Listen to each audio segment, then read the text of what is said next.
Welcome to the Songwriter Connection, the podcast that delves deep into the art and heart of songwriting. Each week, we gather around the dining room table to uncover the stories behind the songs. We invite you to join us on a journey to the creative minds of the songwriters who shape the melodies of our lives.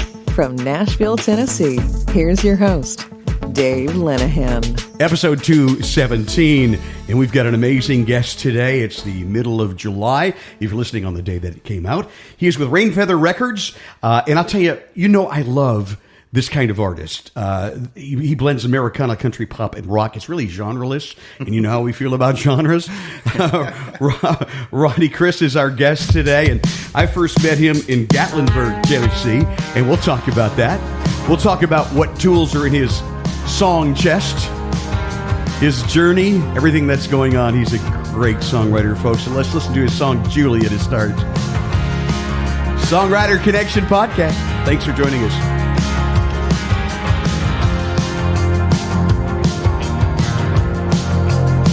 I want to talk about life. I want to take a long drive in the middle of the night with you and see what's new. Wanna talk about me. I have my head in the clouds, but I wanna come down and see what's left beneath. Julia, on a dark road where the wind blows through your hair. Julia, and I suppose should know where this will go.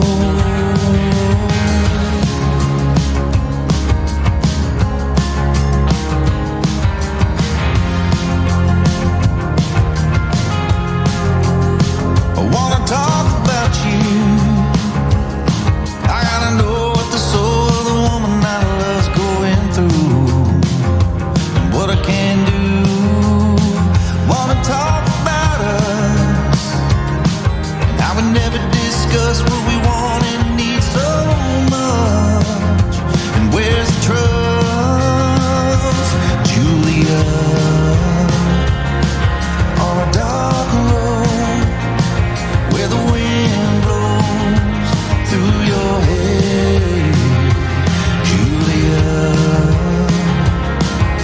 and I suppose we should know where this will go. Yeah, we should know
Ronny Criss. He's our guest on the Songwriter Connection podcast this week. Ronny, congratulations on some great music that you've got out there right now. Thank you. And you know, that is one of my favorites right there. Yeah, I love that a lot song. of people's favorites. A favorite. It's, man, listening to it through these headphones and just like as we're sitting here waiting, it was just like, Yeah. It's a captivating song. There's really no doubt is. about it, and it has a, me and Sean Burns, the producer, and Sean's amazing, and we talked about it a lot, and it has a uniqueness to it that like kind of catches you off guard a little bit. You're like, really does. You're not really sure where it's from or what. And you know what always never ceases to amaze me? The choice of instrumentation and how one instrument can change the whole, bring it up to a whole new level. Yeah. The saxophone work in there is fantastic. Yeah. And blows me away. Yeah. Was that Me something too. you were conscious of when you're writing or when it came to the studio recording that song? Not writing, because this is one of the oldest songs on the record, actually. Is it really? Yeah. You've had this for a while. I wrote the song with my buddy Chris Floyd back in 2008. We used to play it in our band that we had called the Mercy Mechanics. Ah, okay. There was no saxophone even thought about in those days, and actually Chris has like a version he did of this song years ago that he put like on. I think it's actually on Spotify, but he would do these like home recording records that he would create, and so he has a version he did of it. But when I was getting ready to make this new record, I was looking through all the new songs and some of the old ones that like I always felt like needed attention, like kind of got lost in the shuffle. Oh yeah. Or were part of a different part of my life that maybe for a little while I wasn't dabbling in that sound as much. And Julia was one that like came back, and I was like, I think I got to record the song. And I brought it, and so the way I way I made that happen is of course when you get with somebody who's going to produce you usually if anybody doesn't know this, like initially what happens is kind of like a production meeting where you get into a room and you just start playing a bunch of songs, and the producer's like, yeah, maybe not that one, yeah, I like this one, blah blah blah. Yeah. And I remember playing Julia for Sean, and Sean immediately thought that was like really interesting. Like, it's good like when the producer's like listening and he immediately grabs an instrument to play along with. Oh him. yeah. And it's like you're like, okay, and like he immediately heard like the value in that. So like there was something unique about it, something cool. The guitar part's really interesting, and it's not hard. It's just kind of different and neat. And then as we started trying to thinking about how we'd build the track, another part of that process is you kind of you trying to create like drum loops and things to sort of guide you through, to sort of kind of, well, what's the feel of this song? Let's create a drum loop that kind of gives us a feel of where it is. You have to find the vibe, right? Find the vibe, right? Yeah. You're going to get a drummer to play it, but like, and they'll play more than just the drum loop, but like, you want something to sort of light the fire of the song a little bit. Interesting. And we came up with this particular drum beat that was so hypnotic, and just like took this other cool song, it took it in a different direction. It took it in this more retro vibey direction. Yeah. Really upbeat. And then as soon as we connected the drum loop and we played it, we did a whole take with the drum loop, and then Sean played bass. I mean, it was like almost like immediately I was thinking in my head, I'm like, I think this song needs a saxophone. Yeah. So it came to you. It came, yeah. It was, and then I didn't really deal with that initially. Like I was like logging things in my head of like what I might want to do. Yeah. And then when we went to the drummer's place to record all the drums for the record, Chris Brush, he's an amazing drummer here in town in Nashville. He does incredible work, and he played all the drums on the record. He has this whole setup at his place where we can bring in the demos and you can play along with those, and then we can build from there. Sometimes, if anybody knows anything about recording, sometimes you record with a full band. Yep. My first record, we recorded most of the rhythm tracks with a full band, and then we went in and did overdubs. This record, I knew I was going to have to take it a little bit differently because of just being able to pay for it and all those kinds of things. Getting a full band in a big studio is a little tricky. Yeah. But so you build it track by track. Yeah, we built it track by track, but what we did is we used the real people. We just sort of, me and Sean created a bass, bass as in like a B-A-S-E.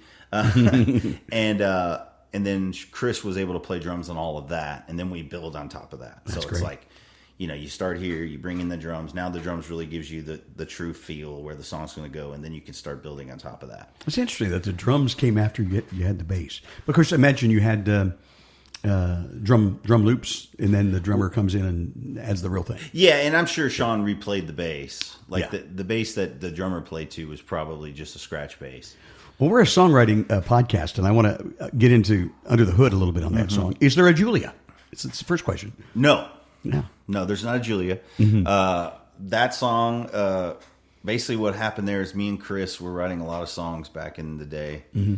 And we have a lot of similar musical influences and things. Yeah. One of those is like bands like the Jayhawks and, and stuff like that. And even just like if you go back before like the 90s, a lot of bands would just write these songs that had female names, and the way the melodies would work so well with those female names. There was something attractive about that. It is a beautiful name. It rolls off the tongue. Yeah, and Sounds so beautiful. Chris and I were just we were thinking like, well, let's write a song like that, and we were working through the core. We were coming up with this melody for the chorus, and Julia Popped out. it just sang so well. Yeah, it does. It just sings in that melody. It sits right in it. And so we're like, all right, well, that sounds good. And then the idea that I had was that, maybe it's a song. I really love cinematic stuff that sort of feels. I do too. When you can paint the picture with the words and the music. Yeah.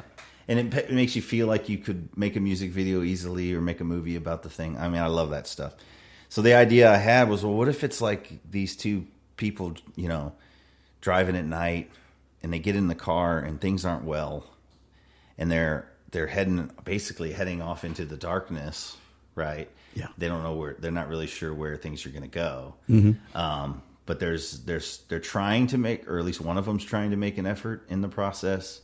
But in the end, it's there's this ominous sort of like, but we probably know where this is going to go, kind of thing. And I just love that idea. So we wrote the lyrics based on trying to tell that story. So it sounds like you had a little melody in your mind first, huh? Melody was probably first for that. Because it happens that way. It was built off the guitar part. The question there, did you write the melody or the lyrics first? And I've done it both ways. Sure, me too. I've even done it where I've had some of a melody and some lyrics that we built from there. Oh yeah. There's no real right or wrong, is there, Chris? Well, no, because the inspiration comes from wherever it comes from. Right. So sometimes you're inspired by words, like a hook, a line, something really interesting, a turn of phrase that you're like, well, that's a great turn of phrase. Yeah. Right. And then sometimes I mean, a lot of times for me, and a lot of times it would be like a Saturday morning early, I'll just pick up the guitar with no purpose whatsoever, just playing. And that's when I come up with the coolest little guitar parts. Isn't that? Yeah. And if they're cool do enough, the same thing. Yeah, and if they're cool enough, I immediately grab the cell phone. I've got a guitar by every chair in this house, just in case. Knock it down. Yeah. And then I may not have time to write it then, but I can always come back to it, and then I have it so I don't lose it. So that's another way. I'm very, experienced and well known for, like, I'll come up with something cool, like a guitar chord progression, whatever, and I'll just sing nonsense. Yeah. Just complete nonsense. Yeah. But I make sure that the nonsense feels like it's phrased well, like what the phrasing I want and stuff like that. And then a lot of times I can just sit. I don't even need a guitar in my hand. I'll sit. So now you got that in your head. Right. And I can just sit there on a computer, listen to my nonsense, and start writing the lyrics to the song because I have the phrasing now. That is a good way to do it. I love that idea. Yeah. Yeah. I've used that for years. Yada, yada, yada it for a while, Yeah. A lot of times it's, and the other cool thing about that process too is I don't use like not necessarily those kinds of words.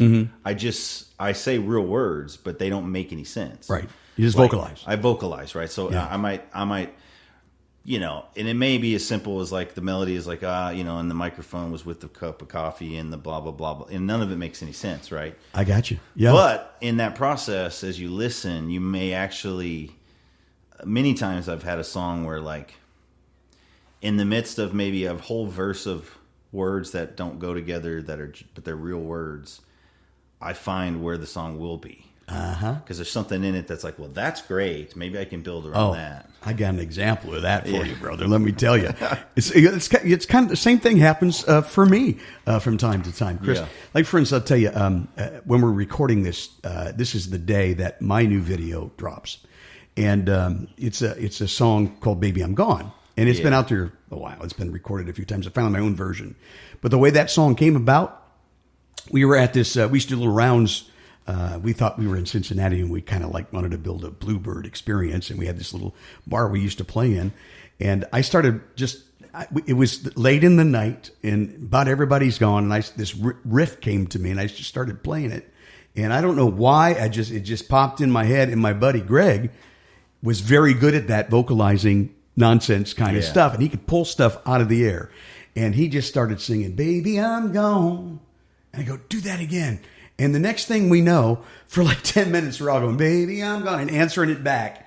And we decided we were going to write that song. Yeah. But it came out of just that's how it is. Nonsense, So I mean, so much of that. Yeah. There's probably like theories about that, or there's a certain, I'm sure there's people who teach classes on how to sort of like use your subconscious to bring about things. I'm not saying mystically. It's just more of like, the process. Well, because your brain has so much backlog information in it. Like, it's stored so much. And so anytime you dive in there, you're pulling stuff out. And when we do what we're talking about right now, you're really just randomly grabbing things. But I don't know. Have you recently watched they did that Bob Dylan movie? Yes, saw it just a couple weeks ago. So the scene where they show him like trying to write some of the songs, and he's got papers and photographs all over the floor. Yeah. Well, that's kind of the same thing. Right. It's like you pull out a bunch of stuff, and he's placing it in front of him to help him sort of key in on things and give him ideas, right? Well, you also do that in your own mind, because with your memories, like things are up there, and your mind goes up there, and it's just like hodgepodge of stuff, and it pulls it down. But then you look at it, and you're like, okay, well, I can.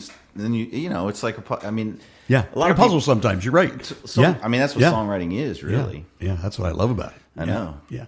When did you first get interested in songwriting? Well, like songwriting in the sense of what I do now, probably when I was 17. Yeah. Started writing songs of your own then? Like this. When I was 12 or 13, I was really into like the late 80s sort of rap scene. Okay.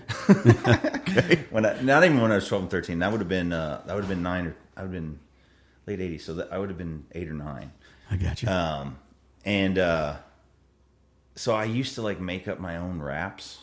Did you really? I did, and there's like, they probably exist somewhere unless someone's destroyed them. There's tapes of like me. I used to put like a blank tape in a boom box, and I would just like make up these things. And so I've always liked to write, in some way, shape, or form. And creative writing. Did you keep a journal? I had a little book sometimes where I'd write stories, but I never got like really deep into it. And then it really kind of blossomed when I learned how to play guitar around 17, 18. Wow. And I immediately started writing. That was the one thing that happened immediately. Like, I got a guitar. I learned like 3 songs. I think a James Taylor song, a Dave Matthews song, and something else. And then I immediately started writing my own songs. Wow. And it's just... That's something. Yeah, it's just I couldn't not. It was because you'd learn cool chord progressions, or like finally know how to play certain chords. And my tendency would be to start playing those chords and just singing something else, like whatever was in me. Yeah. And then if you do that, you start to notice stuff that sounds cool, and then you write them down, and then all of a sudden they become songs. It's like, so that was just so natural for me. And I think it's part of the like to write, the stories and stuff like that. And so right around 18, 19. That's cool. Is when it started to, and then I brought that to college with me. And playing bands and stuff in college? First band I was in college. Yeah. A band called Phineas Gage. Huh? I like that. Yeah. Where'd you go to college? University of Illinois, Champaign-Urbana. Okay. You came here from Chicago. It's Nashville. Yeah, right? yeah, I did. Yeah. And you've been here since how long? I got here the day after St. Patrick's Day, 2006. Oh, 6. Wow. Okay. Yeah. You've seen this town change a lot. Oh, yes, I have. I know I have in just 12 years. But Yeah. So Well, the funny story about that, we won't talk too much about that, but when I moved to town, I didn't immediately do music stuff because I was trying to find a job, right. Find my own apartment, get situated. Yeah. But one of the things I did want to do within the first month is I had heard all about these honky tonks, and like they were, Tootsie's was world famous, Yeah. and Hank Williams, people were in there and all this stuff, and I was like, well, I got to go check that out. Yeah. So I remember getting in my car and driving downtown and driving down Broadway and driving to Fifth and Broadway and then crossing Fifth and seeing Tootsie's on the left. And so then I turned around, I don't know, maybe at Third or something like that.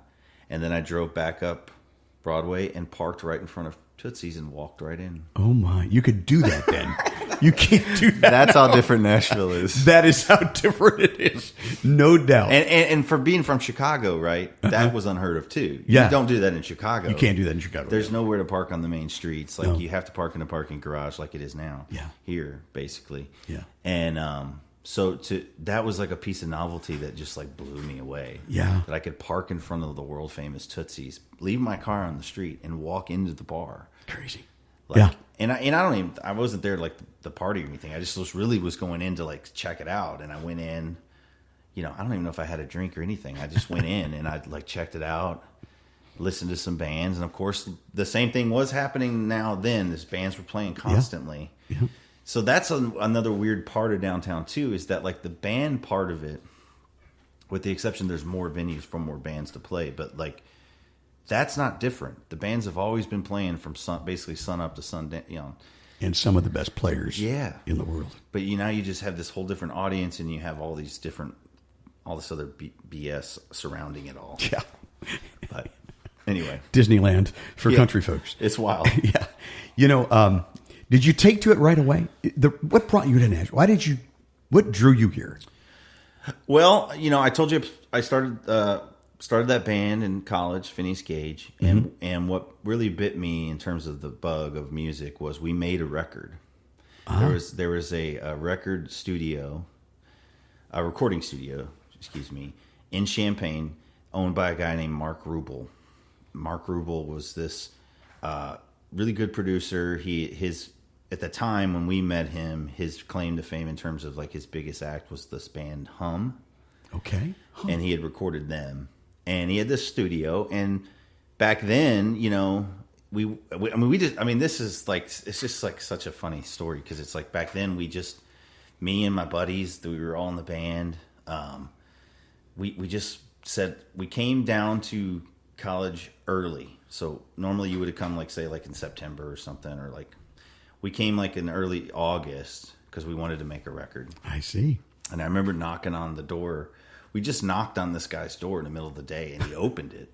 He's like, "Can I help you?" And we're like, "Yeah, we're a band. We want to make a record." I mean, it's like so from a movie, right? Yeah.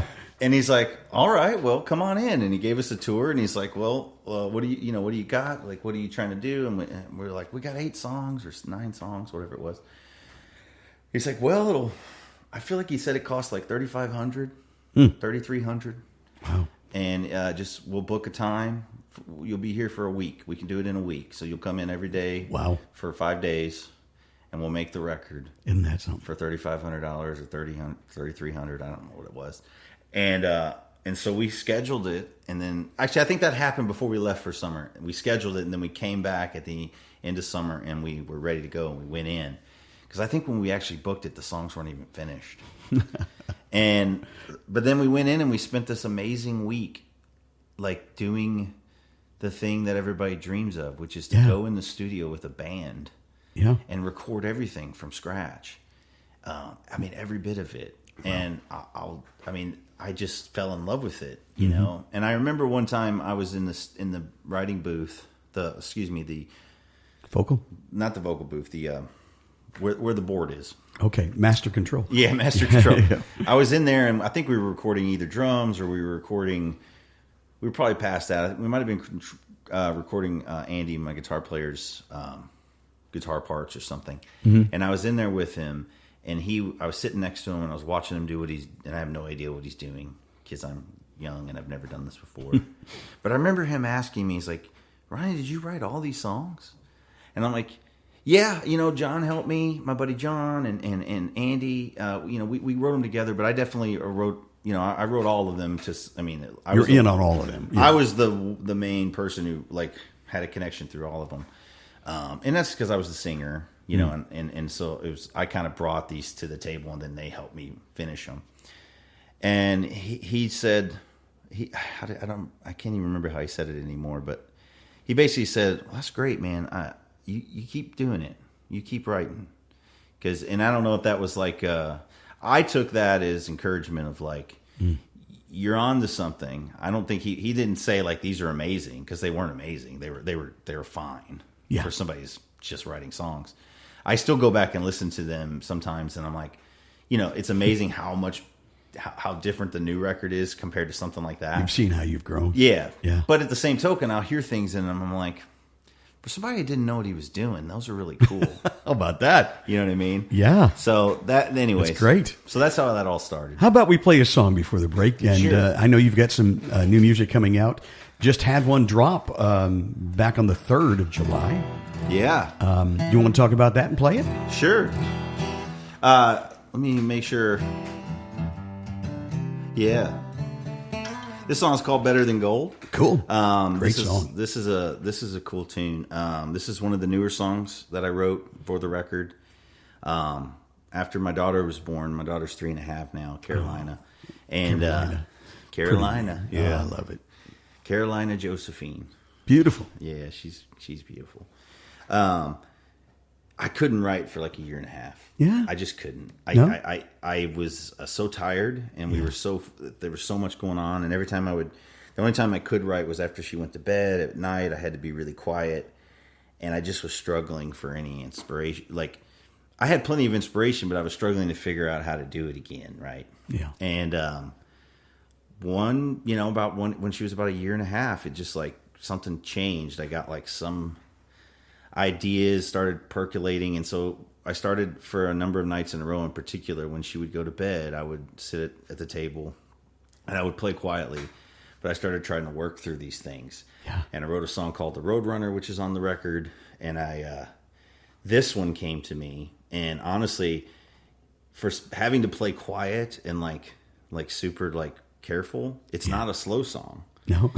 It's like it's a super groovy upbeat song, but like, I was obviously playing it pretty soft, but I could immediately tell that this groove was really interesting. Like, I couldn't stop playing it. And then I just started doing this sort of the nonsense kind of stuff. Yeah. But the one thing that came right away was like, some things are better than gold. Yeah. And then that just triggered where I was in my life at the time, which was like, all of these things you chase, whether it's money or fame or opportunities, all that kind of stuff, like they just paled in comparison to what I already had right there. Wow. And so then I just wrote everything around that. And It's a universal truth right there. Yeah. Love it.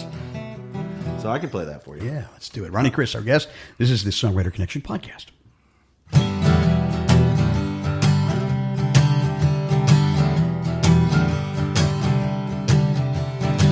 Found me a fortune can't be held by hands.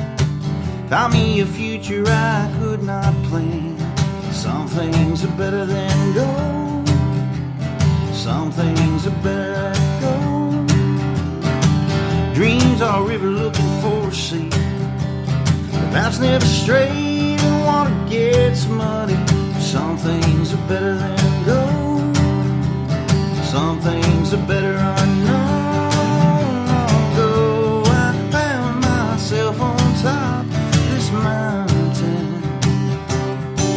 Right then I stopped myself, throw pennies in fountains, doubting that what I got's worth counting on.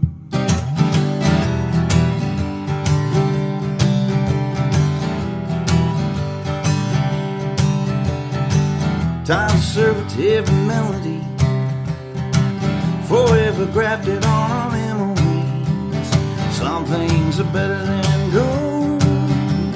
Some things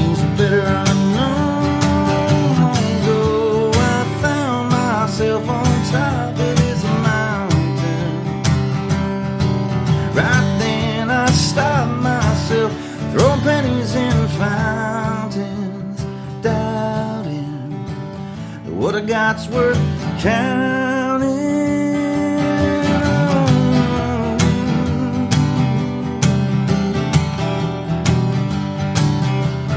on.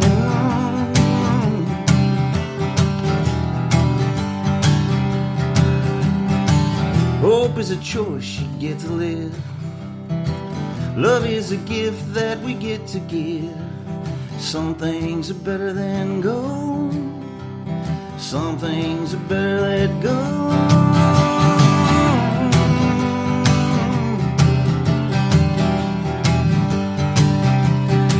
Long ago I found myself on top of this mountain. Right then I stopped myself, throwing pennies in fountains, doubting what I got's worth counting. Some things are better than gold.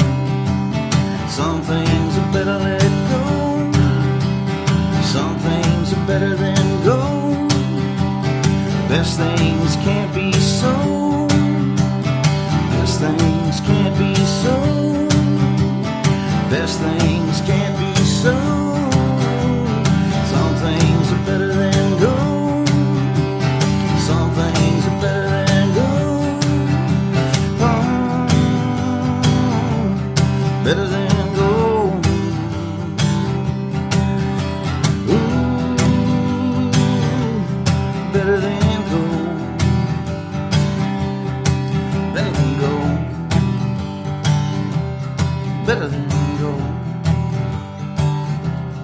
Better than gold. Better than gold.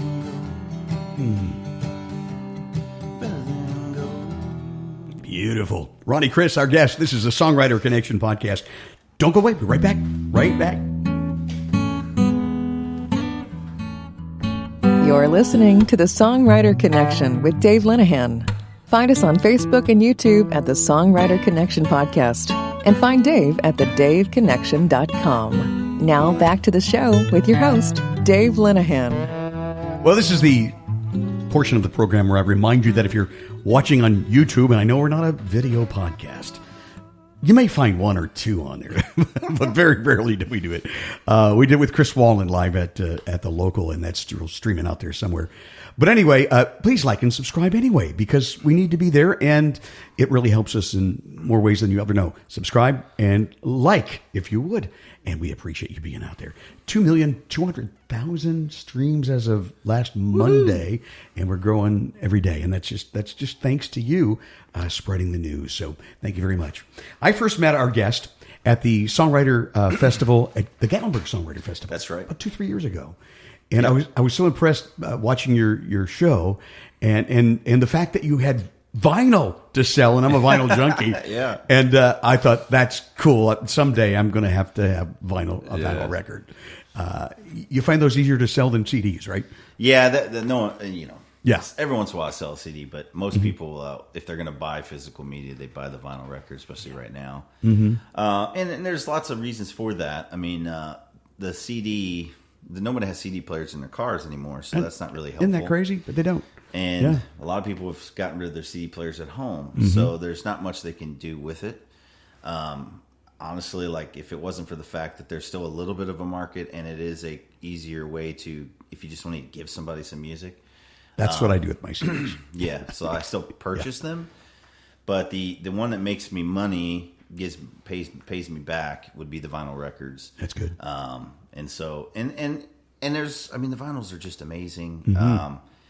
You know, if you're going to put all that energy in creating unique artwork, it looks 100 times better on a vinyl than it does on a CD. So I love holding the record cover in my hand and reading everything that's on there. That's what I always used to put on a record and read, you know. Yeah, it's just producers, songwriters, musicians, the whole thing, you know, the story behind, you know.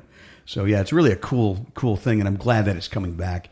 Vinyl is outselling CD by far these days. So I thought that was really cool. Yeah. You have I want to talk to your approach to releasing, and these are for especially for artists and songwriters that are producing their own music and getting out there. I respect them so much. Today's indies artists are doing it all and working real hard. But you release about every month? You've been releasing a song? Well, the plan for this new record, Hurricane Heart, is a different plan from the first record. And yeah, that plan is relatively every 5 weeks. Yeah. There's a few dips in there where we take a little bit more time. We released the first single at the end of April, and then we released Better Than Gold at the end of last month in May. We have a new single coming out July 3rd. July 3rd. That's a song called Sunbird. I hope you're going to play that for us here in a little bit. Yeah, I could give you that too. And then I'm not going to release a one at the end of July or at the beginning of August. We're going to release the next single on August 29th, which coincides with the physical release of the album. So that's when people will be able to buy it on vinyl or CD on my website or at my shows. And it's also the date of my huge hometown album release show in Chicago. All right. At Joe's Live, which is in Rosemont, Illinois. It's a big venue, part of the Joe's universe. Oh, I bet that's exciting to go back home and play. Oh, and a little intimidating. Oh well, I'm excited. I've been building towards that show for a long time. We did a lot of really great shows at another great venue out there called Fitzgerald's. Oh wow! For a couple years, and then. So you bring a whole band with you, or you do the solo thing? So this time I have a great band in Chicago that's going to back me. Good. My buddy Andy, who I talked about a little bit earlier, he was in my first band. Yeah. Andy's, you still stay close. He's still one of my best friends, and we started the first band, Phoenix Gage. We did a band in Chicago called Walkman Light. Then I moved to Nashville. Walkman Light. I like that. Yeah, that's great. And then Andy started his own band in Chicago. It's a sort of kind of a prog jam rock band called Toy Robots, and that band, those guys and a few other players, they backed me up once before at Fitzgerald's, and so we're bringing them back to back me up for this big show. That's good. They're great musicians, stellar musicians. They learn the songs, and it's fun, and it makes it easier for me because as much as I love my band in Nashville here and I want to bring them anytime I can, it's just so expensive. Yeah, it is. It's cost prohibitive. So my goal is to maybe be able to continue to go back to Chicago with those, and then I can bring them for another gig at another time. But I had to make sure that I could afford it. So you get out there on the road and you do a lot of the festivals and you do play around solo, right? Yeah, a lot of the Songwriters Festivals is just me. Yeah. We do some shows with the full band. It's hard. I'm trying to get to a place where I can take the band on the road more. But definitely a lot of stuff acoustic. Last year I played 3 festivals. I played Tin Pan South. Nice. You played Tin Pan South? I did. That's a good one. I've been wanting to play that ever since I moved to town. So Me that was too. checking that off the list. We almost got in this year. Yeah. Sometime we're going to be. Yeah. Yeah. I don't even know how to speak to that. It's yeah, like it happened. And that's I was a trip. Super grateful for it. Yeah. And then I was also for the first time invited to the Sandy Lee Songwriters Festival, which I'm playing again this July. And where's that one at? Tell me about That's Sandy. in Henderson, Kentucky. Yeah. Oh, such a wonderful festival. Yeah. Honestly, if there are 2 festivals in particular that I've been a part of that just utterly take care of the songwriters in a way that's it's unbelievable, and that's Sandy Lee and that's Dripping Springs. Wow. And I played both of those last year. Where in Kentucky is that? Henderson, Kentucky. I'm trying to think where that is. It's near the river. Near the river? It's right off by the river. So it's up north towards Ohio then? I guess. Down from Cincinnati? I feel like it's closer to Illinois, okay. Indiana. But okay. What is the... I'd have to look it up, but it's... my brain is not... So there's Louisville near Indiana. And that's okay. We'll look it up. Sandy Lee Festival? Yeah, Sandy Lee Song Festival. Song Festival. I'm going to look that up. Please look it up. Yeah. They're wonderful people. They do an amazing job. From the moment you get there, they take care of the songwriters in a way that's just humbling. I love it. Yeah. And the people all come to the shows, in the town. And they come to listen to the songs? Oh, yeah. Yeah, I love it. So it's just a really great experience. Last year they had Don Sampson, and they had, my buddy Joel Shoemaker's there. Love Joel. He's a great guy. He's been on the show, too. Yeah, he's such good a great writer. songwriter. Look him up, guys. He's amazing. Oh, yeah. Yeah. And so there's just so many good people that's a part of that, and I'm super excited to play that. So that's cool. 1. Dripping Springs, like I said before, is another really great one, and I, God willing, I hope to be able to play there again this year. That's good. And that's out near Austin. It's in Dripping Springs, Texas. Oh, well, wonderful. How about we play another song? You're making my Gibson sound so good. I've got this new. I made a mistake of visiting the Gibson garage a few weeks back, and lo and behold, come home with a Southern Jumbo. I love the sound of this guitar. Me too. It's funny. Some of these songs, it's hilarious. The two songs you asked me to play are the only two songs on the record that's played a half step down. Oh my God! I'm so sorry. No, it's okay. I can capo you up, but we can't capo you down. No, you can't. But that's totally fine because in my last few years of performing with the band all the time, they'll laugh and make fun of me about it. But like when we first started playing, especially with the cover songs and stuff, yeah, I would like, all right, guys, we got to bring this half down for me to hit the notes and blah blah blah on certain songs, And now after 3 years of playing with them, a lot of those songs I've brought them back up to regular key because I've like sung so much and I've sung them so much that you start to, you're just more. It's like a muscle, right? It really is. So yeah. So a lot of the things that I've done in the past half down, I really don't necessarily need to anymore. So good. You're pushing with it. But this song is called Sunbird, and the actual single that's coming out is featuring Christian Englitz. She is a fantastic singer here in town. She's a rising star. She recently was a finalist on the Lightning 100 Music Mayhem contest. Yeah. Very good. And that's how we discovered her. And I was looking for a female vocal to add to this. This is very much a, sunny pop ditty kind of thing. Nice. And we just felt like a female vocal would really give it the full what it needed. And somebody with a unique kind of certain type of voice. And she was perfect for it. And she really adds to the song in an amazing way. But the song is just, it's a song about needing to be outside, needing to be in the sun, how the sun sort of brings you back to life. It sure does. And the funny thing about it is I wrote this 3 weeks into the lockdowns. Oh, really? One of those COVID songs. Yeah, this is a COVID song. I remember I was part of that time. I was doing this weekly songwriting thing where you wrote a song a day.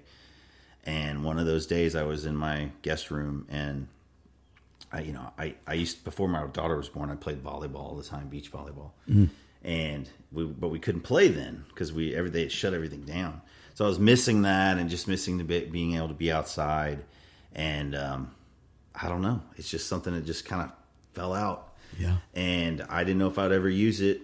I just had it. And then when we started making the record, it was one of those songs I showed Sean, and he was like, I think we got to record that one. Yeah. So, well, cool. It's streaming out there everywhere, but here it is live around the dining room table. Ronny Criss is our guest here on the Songwriter Connection. There we go. Thanks for joining us. You got it. Mm-hmm. Give me an hour, time to take a quick shower, get dressed, face check, then step out into the daylight.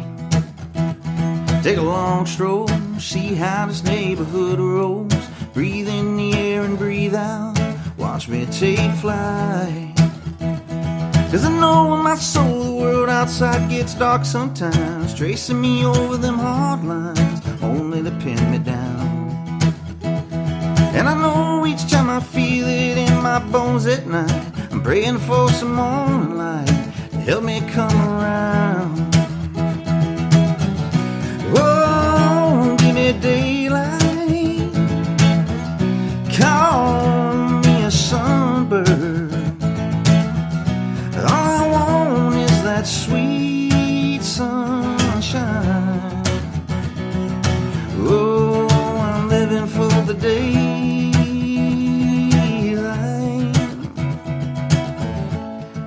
Living for the daylight. And when it rains, I don't hear myself complain. Strum this guitar and play along, 'cause after every storm, well, the clouds part, we get ourselves a new start. Soak up the sun and take heart, things that are better than before. Oh, give me daylight, call me a sunbird. All I want is that sweet sunshine. Oh, I'm living for the daylight.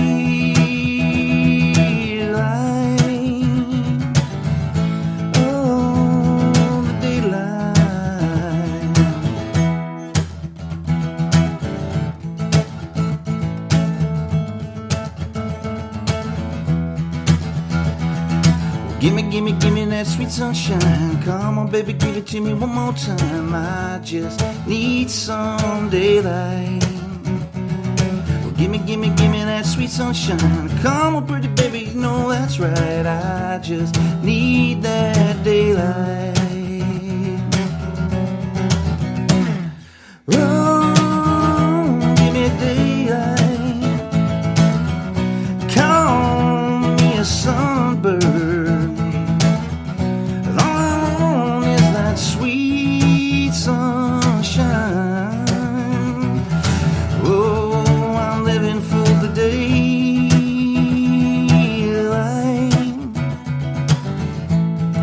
Living for the daylight. And when it rains, I don't hear myself complain. Strum this guitar and hang on, 'cause after every storm, well, I know when I saw the world outside gets dark sometimes. First, you know I'm raising for a little light. Yeah, the daylight. Oh, the daylight. I just need some daylight. Oh, that's awesome. Thanks, Ronnie. Songs around the dining room table on the Songwriter Connection podcast. Don't put it down yet, because we got time for one more. Okay, cool. But before we do, I wanted to talk. You've got a little bit of sync success, Yeah. and you had a song on Grey's Anatomy, was it? I did, yeah. Tell me that story. How cool is that? So that was very cool. Yeah. that was a big thing. So in the process of, before I started making the solo record stuff, before I made Highways and this new record, me and Sean, who produced the second record, we started this thing called Sea Changer, which was really, for us, it was an opportunity to produce music and get it out there for sync. In particular, we're represented by Resonate Music Licensing. Nice. And so we created this Sea Changer thing, and the whole idea with that was we would find cool artists that we really liked what they were doing in this indie folk lane. That was kind of the lane we were playing in. Yeah. And we would get together with them, and we'd write a new song with them. And then with them, we'd produce a track, and we'd put it out as a single. Nice. And the first one we did was a very big band called Bird Talker. That was our first time we ever did that. We did this really great song we wrote with Zach and Danny in that band. They're a married couple, and they really helped us bring to life this song that I had this idea for called Heart is Home. And that one took off really well immediately. It was on immediately when we released it. It was on was it New Music Friday and Spotify and all this stuff, and so it got tons and tons of attention right out the gate. Nice. And then the second one we did was with another fantastic artist named Molly Pardon. And Molly is another indie folk artist, and she's got this amazing voice and cool thing about what she's doing. Molly Parton. Pardon, yeah, like Pardon. Okay. Yeah, it's not spelled like Dolly Parton. Parton. It's Pardon, Okay. but Pardon me. there you go. But she had this song idea, and so she showed it to us, and we really sort of helped her sort of solidify where it was going to go, and then we produced it with her, and she sings the vocal on that. That's the song that's Grey's Anatomy found. Wow. And ended up putting in one of their episodes, which was really cool. And not too long after that, or right before that, Molly actually performed on the Colbert Show. Oh. So, like, I don't know if Wow. that had something to do with it, or it was. I couldn't remember if that was before or after, but That's neat. there was a lot of connections there that was really cool. And so Molly really made that song. I mean, it's really something close to Molly, I think. And, Imagine it's out there. We can listen to it. oh yeah, you Yeah, can find stream it. You can look up her or look up Sea Changer. Either way, you can find the song. It's called See You There. See you there. Well, we'll do that. Why don't you take us out with one and the story behind it real quick, and we'll wrap things up here on the podcast. Sure. Let's see. Which one should I do? I'll do one off the new record for sure. Good. I'm going to do a song that we're going to release in a little bit. Actually, you know what? I'm going to do this one for you. One of the first songs that you said to me was one that you really, really liked, or you felt connected to, or thought was something, was a song called Stand in the Sun. Yeah. And I remember. the cool thing about this song, which is really important to me and is an important song on the record, one of my best friends from high school, we were like 8 years old. We used to, it's like that. You have like that one best friend, and you go to their house and stay over at their house. You stay at your house, and you played sports, and you did all sorts of fun things. And his name is Brian Sladek, and Brian I think I'm partially a musician because of Brian, because Brian loved music, and he would introduce me to all this new stuff that I'd never heard of. Oh, he turned you on to great stuff. Oh, huh? yeah. Yeah. And back then, this is the 90s, so, he would turn me on to, like, stuff I would have never found. Sometimes, like, harder rock stuff and all kinds of things. And Brian was the first one to get a car, so Brian, for a little while there, he would pick me up and take me to school. So we were just really great friends. And after college and stuff, that happens. You go in different directions, and we're still friends, but like you're starting to live other lives. Yeah. Well, Brian, for a lot of his 20s and his 30s, struggled with cancer and had some issues, and he fought it many times and won many times. But right around 40 years old, he passed. Oh no! And it was really hard, and it was a difficult thing to process. And I remember being back from the funeral back here in Nashville. It was in Chicago. It was the funeral. And we were talking about earlier about the sort of how songs develop and where they come from. And so, something as mundane as me going outside in the middle of winter with my dog to make sure she could take care of business. And in our house, the sun sort of shines in a way where, like, in the front of the house is a big shadow. And then if you go to the driveway, it's sunny. Mm-hmm.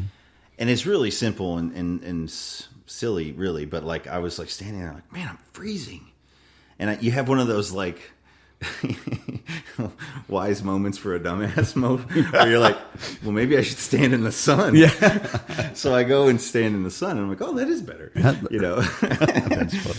And then, like, as I was going back in the house, I thought to myself, I was like, something as simple and stupid as that was like, but there's something there. Like, standing in the sun makes it better. Mm-hmm. And, and there's also a faith connection to that, and that immediately hit my mind. And so then I immediately went in, and whatever I was planning on doing before, I stopped that, and I grabbed my guitar, and I started messing around with stuff. And immediately all the stuff from Brian's funeral and thinking about losing your friend, and especially at such a young age, started coming at me. And the lyrics just started coming out, from the song. And so that's Stand in the Sun, and I'm really proud of the song. I love it. Yeah. There we go. So sorry about your friend. Thank you.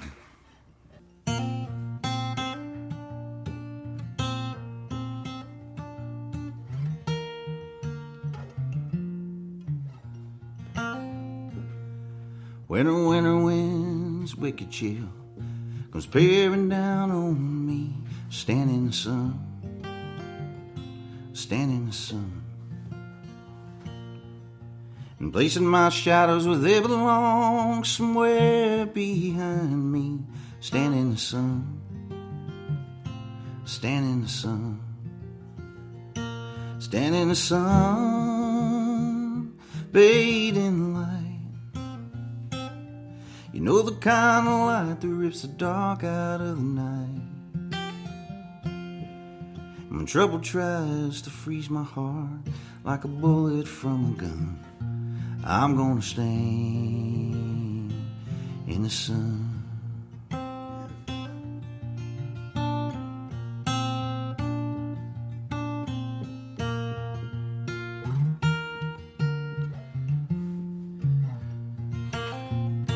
Stand in the sun that warmed my soul, so I could better fight the bitter and the cold.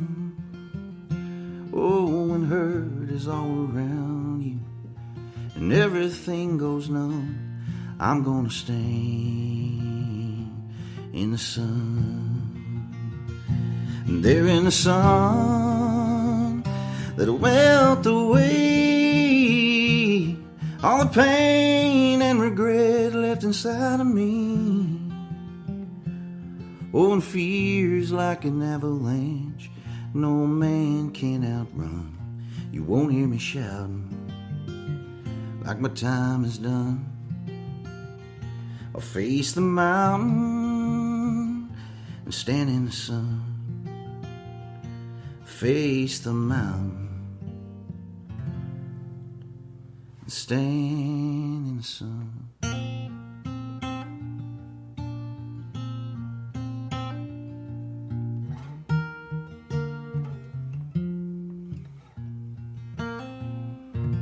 Beautiful song. Says a lot, too. Thank you. Ronny, thanks for joining us today. Thanks for having me. It's been an absolute honor and pleasure. Man, all the best with this new record. And I know we'll see you out there on the road, one of these places. Yeah, man. Absolutely. Thank you, too, for joining us. Thank you. God bless. Right on, folks. We hope you enjoyed this intimate glimpse into the world of songwriting and found inspiration in the stories shared by our talented guests. Remember, the magic of music lies not only in the notes and chords, but in the emotions and experiences woven into every lyric. Until next time, keep listening, keep creating, and keep the melodies alive.